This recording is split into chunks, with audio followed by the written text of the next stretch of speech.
আজকে আগস্ট মাসের 2 তারিখ 2026 সালে। এই মুহূর্তে আমরা আছি ঢাকার ডেমরা থানার যেটা কাঠের পুল কোনাপাড়া মিলনের আশ্রমে। একটা বিষয় আমি বলতে চাচ্ছি, কোরআনের ভিতরে অধিকাংশ জায়গায় বলা হয়েছে আকিমুস সালাত ওয়াতুয়াজ যাকাত। যেখানে সালাতের কথা বলা রয়েছে সেখানেই জাকাতের কথা বলা রয়েছে। অনেকেই সালাত কায়েম করে কিন্তু জাকাতের সাথে সম্পর্ক তাদের নাই। এই বিষয়টা অনেকে আমার কাছে জানতে চায় যে সালাত কায়েম করলেই তো জাকাতের কার্যক্রমটা হয়ে যায় কিনা। এই বিষয়ে আমি বললাম যে দেখেন, সালাত কায়েম করো এবং জাকাত দাও, এটা যদি আয়াত হয় তাহলে সালাতের মাধ্যম দিয়ে জাকাত কখনোই সম্ভব না। সালাত কায়েম করা আর একটা বিষয়, জাকাত আর একটা বিষয়। তো সালাতটা হচ্ছে এটা হচ্ছে আত্মিক ইবাদত, আর জাকাত হচ্ছে আর্থিক ইবাদত।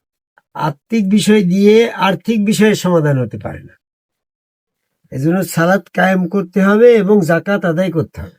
আমাদের জাকাত সম্পর্কে একটা ভুল ধারণা আছে, আমি আজকে সেই ধারণাটাকে ক্লিয়ার করি। অনেকেই মনে করে জাকাত মনে হয় গরিব মিসকিনদেরকে কিছু অর্থ দান করলে সেটা জাকাতের পর্যায়ে পড়ে, কিন্তু এটা গরিব অসহায় যারা আছে তাদেরকে অর্থ দেওয়াটা জাকাতের পর্যায়ে পড়ে না। কারণ হচ্ছে গরিব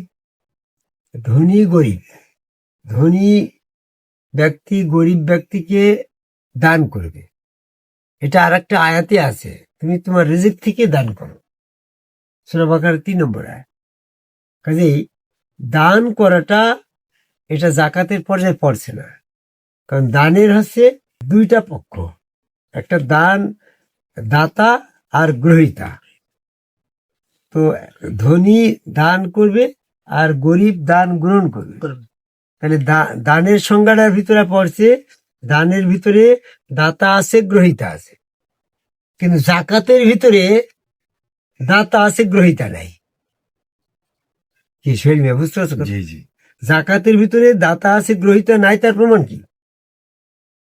কারণ হচ্ছে প্রত্যেকটা মানুষের জন্য সালাত ফরজ। তো সালাত যার জন্য ফরজ, জাকাত নিচ্ছে তার জন্য ফরজ। একজন ভিক্ষুক, তার জন্য তো সালাত ফরজ, তাহলে ভিক্ষুকের জন্য জাকাত ফরজ। তাহলে জাকাতের দাতা হিসাবে 100% মুসলমান জাকাতের দাতা হিসাবে প্রযোজ্য, কিন্তু জাকাতটা গ্রহণ করবে কে? গ্রহণ করার কে? ব্যক্তিকে। জাকাত এমন একটা ফান্ড যেখান দিয়ে দিন কায়েমের ক্ষেত্রে, দিন প্রসারের ব্যয়ভার গ্রহণ করা হয়। যেমন তৎকালীন সময়ে বিভিন্ন যুদ্ধক্ষেত্রে অস্ত্র তরবারি, বিভিন্ন রসদ, এই সমস্ত ঘোড়া বা আনুষঙ্গিক পোশাক আশাক দিয়ে যুদ্ধের সরঞ্জামাদি প্রয়োজনীয়তা ম্যানেজ করতে গিয়ে তখন জাকাত ফান্ডের আয়াত আসলো। এই জাকাতের অর্থ দিয়ে তোমার এই যুদ্ধের সরঞ্জাম প্রচার কাজে, দিন প্রতিষ্ঠার ক্ষেত্রে ব্যবহার হবে। তো ঠিক বর্তমানে আমাদের দিন কায়েমের ক্ষেত্রে সূরার 13 নম্বর আয়াতে বলছে, তুমি তোমার দিনকে কায়েম করো। দিন কায়েম করতে গেলে যে অর্থের প্রয়োজন হবে সেই অর্থটা জাকাত ফান্ড থেকে আসবে। কি বুঝতে পারছো?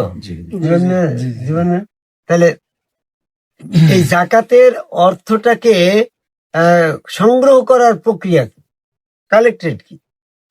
জাকাত আর্থিক জাকাত আসছে, আত্মিক জাকাত আসছে। আমরা আত্মিকের দিকে যাচ্ছি না, এখন আমার আলোচ্য বিষয় হচ্ছে আর্থিক জাকাত, যেটা দিন কায়েমের ক্ষেত্রে প্রযোজ্য।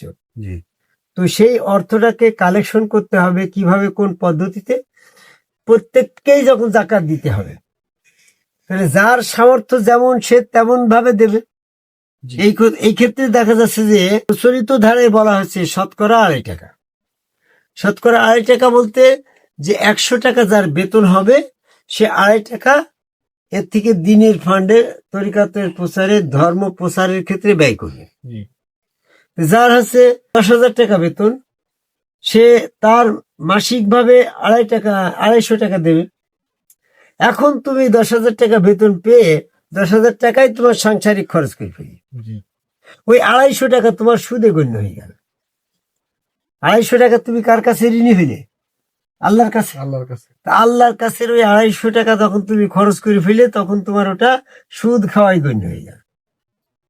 এই জন্য সুদটাকে হারাম করা হয়েছে। তোমার ওই 250 টাকা জাকাত ফান্ডে দিতেই হবে, না দিলে ওই টাকাটা তোমার জন্য সুদ হয়ে যাবে।